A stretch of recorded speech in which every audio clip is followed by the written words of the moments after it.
There it goes. Let's see.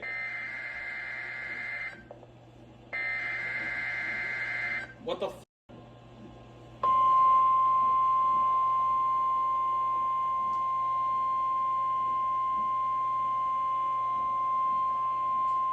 Ah. National Weather Service in Valley, Nebraska. This one was off of alert standby too.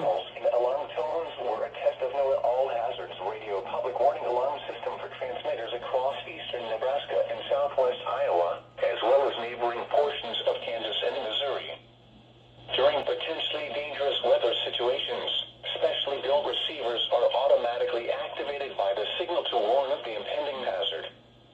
The alarm tone causes weather radio receivers to be turned on automatically, alerting you to the impending emergency broadcast. Tests of the warning alarm system are conducted each Wednesday at 11:15 a.m. If there is a threat of severe weather, the test is then postponed until the next available non-severe weather day. Once again, this has been a weekly test of the NOAA All Hazards Radio public warning alarm system.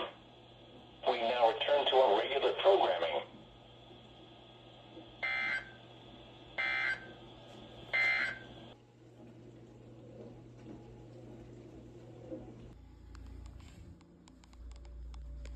There's no tones that went off on either of these devices.